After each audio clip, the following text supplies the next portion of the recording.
I think in recent years, the lifestyle here is a huge pulling factor. Dubai has evolved, I would say, over the last 20 years since I've been here, in terms of restaurants and food and beverage outlets and nightlife and, to all the shopping. So there's just a huge array of options for people. And that lifestyle element has been a huge pull in recent years.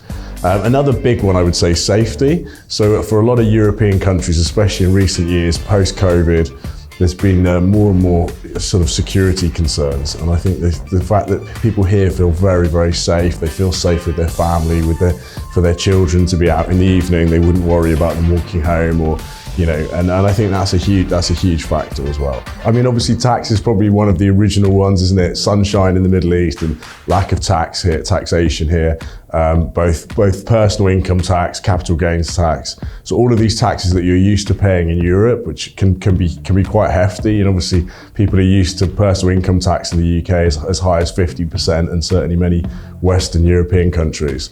So that's always been a huge factor here.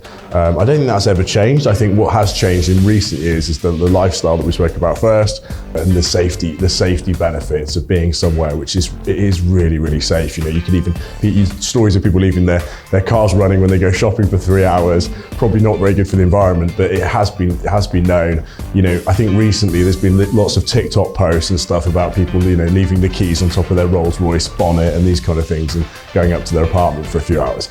I think that's just being a bit silly, but the reality is it is very safe. You never worry here. You could leave your phone on the table and in a cafe, for example, and pop to the loo, and you wouldn't worry about it being stolen, which is certainly for our kids is probably letting them grow up in a little bit of a bubble. But I think it is very nice that it's such a safe city. If you look at it, the world map, we're literally right in the middle of the world, which is an amazing location for Emirates to be. So they're bringing people through the city, many of whom you speak to haven't actually necessarily visited Dubai, but over time, over the years, they might have been through the airport 5 or 10 times, and eventually they would say, hey, let's go and check out the city. And those people that do eventually come always say the same thing. They're amazed that what an amazing place it is, how clean and safe the city is, all these amazing buildings, and just the fact that Dubai's got a huge buzz about the place, which I think people get really excited about. It's really refreshing to come from, especially from Europe. If you've been in Europe in the winter and it's been a bit grey and everyone's been a bit miserable, that buzz that you get in Dubai is really, really exciting, and it's a really fresh experience. I guess investors here, obviously Dubai is a fairly new property market. It's only been going for just over 20 years. In terms of freehold ownership, it's always been very attractive in terms of, we mentioned the taxation element, but the fact that it's been an emerging market, there's been huge opportunities for capital growth. Obviously it has been a bit of a roller coaster in terms of prices going up and down, with various global recession, global financial crisis and these kind of things. But there's been huge opportunity in that madness. Over the years, Dubai's obviously really established itself. So when Dubai freehold market first started, in 2003, there were about just under 1 million people here. Today, there's 3.6 million.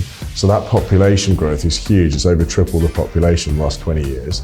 And different things have improved, such as regulation, government schemes, the Dubai Land Department, for example. When I first moved here, you didn't even have to go to the Land Department to transfer a property. It was just a case of going to the developer's office with the original SPA, the sale and purchase agreement, and you would literally swap the sale and purchase agreement, if you like.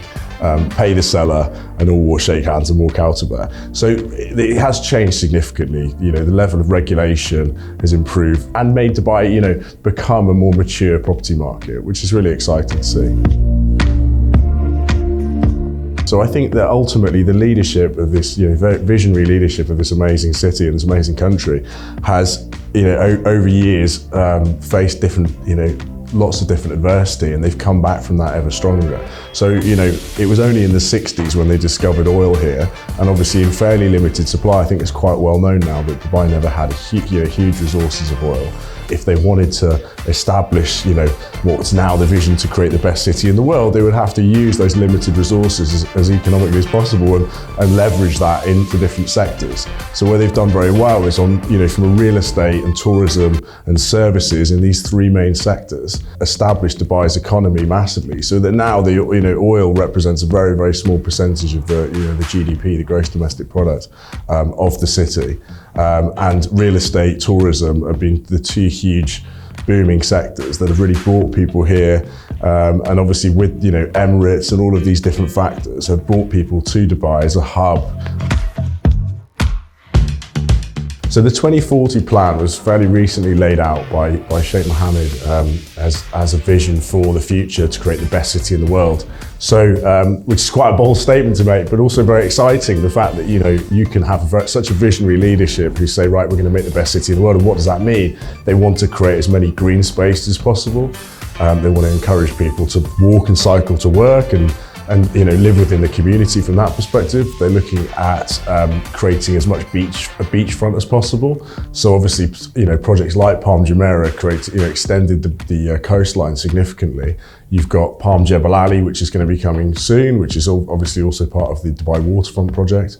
And then even Dubai Islands as well. So there's a huge amount of coastal development going on. Again, obviously Dubai is a city that's spread out along the beach, and that creates opportunity for hotels, for residential developments, and obviously public beaches to make sure that the quality of life for the residents. And I think that's one of their major focuses, which is amazing. So it's not just about population growth, it's also how can you make this city as best as possible for all the people that live here. So the next 10 years, economically, they've got a plan for 2033, so literally 10 years from this year, to double the economy effectively, which is quite an aggressive plan. But at the same time, I think that without a vision and without something to work to, then we'd be stuck with a kind of Western, political situation where everyone's worried about, who's going to be elected in the next 4 years. I get the feeling that most Western governments are more worried about being re-elected in the next 2 or 3 or 4 years' time, rather than actually making the place any better.